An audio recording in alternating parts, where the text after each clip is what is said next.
난방비 폭탄에 윤석열 대통령이 직접 나섰습니다. 1,800억 긴급 투입한다 이렇게 나와 있는데요. 서영주 대변인님. 네. 최근에 대통령 지지율 하락세 보인 것이 난방비 폭탄 요인이 크다 이런 분석이 많더라고요. 저는 무시할 수 없다고 봅니다. 난방비 폭탄. 아까도 뭐 이제 분장실에서도 얘기를 해보고 주변에 이제 만나는 사람마다 물어봐요. 난방비 많이 나오세요? 저도 많이 나왔습니다.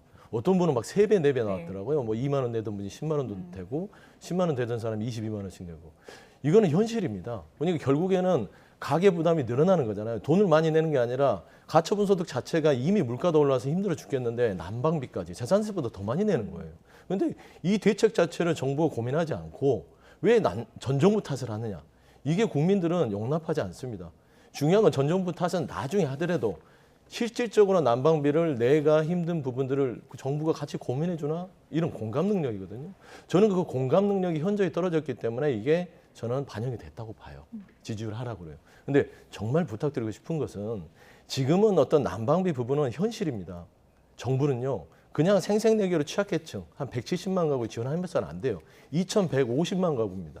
우리 대한민국에서 가구 수로 따지면. 그러면 일반 서민 중산층 1,000만, 1,500만 원 지원해 줄 대책을 세워야 될 거 아닙니까?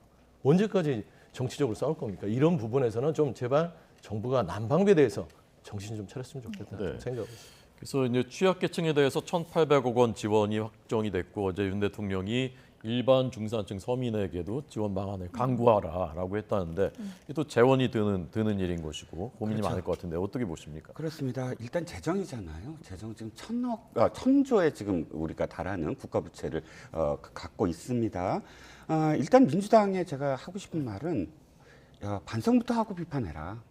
라고 말하고 싶어요. 왜냐하면 제가 2021년도에 12월 달에 전 언론, 그러니까 보수 진영이나 진보 진영을 떠나서 전 언론의 종이신문에 사설을 전부 다 제가 찾았어요. 12월 29일자. 전부 다 제목이 뭐냐면 차기 정부가 불쌍하다. 그리고 동결한 가스요금 그 대선 이후로 뭐 인상 속보이지 않나. 그다음에 국민을 바보로 하나. 그다음에 우연일까 속보이는 꼼수, 다음 정권 떠넘긴 적자 폭탄. 이게 국민일보, 한국일보, 한겨레 모든 언론에 전부 다 그 당시에 2021년 12월 달에 차기 정부 어떤 정부가 들어올지 몰라요. 하지만 차기 정부가 폭탄을 떠안을 거라고 모두 다 안타까워하면서 예상을 한 부분입니다. 그때 당시에 어떤 상황이죠?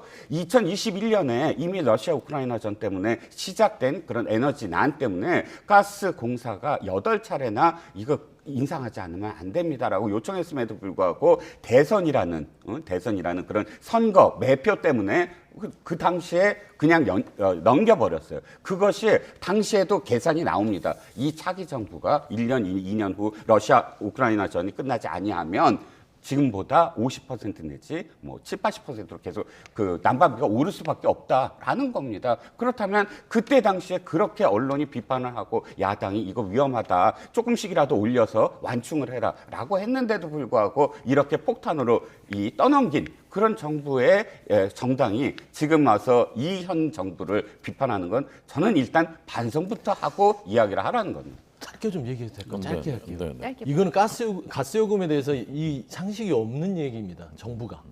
가스요금은요. 이 사이클이 있습니다. 타임 사이클이요.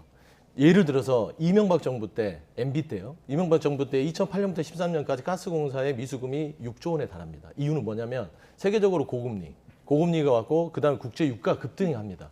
그러면서 그때는 동결을 해요. 그리고 그 미수금을 언제 털었냐면 박근혜 정부 때 13년부터 17년 4년 동안 털어줍니다. 이 구조입니다.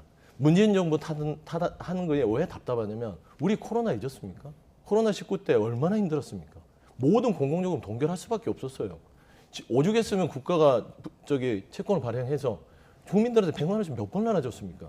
이 코로나의 힘든 경제 여건과 방역을 두 개를 잡기 위해서 문재인 정부가 했던 부분들을 어떻게 이렇게 반성하고 얘기하나? 이거는 조금은 좀 지나치다 저는 생각하고 있습니다. 예.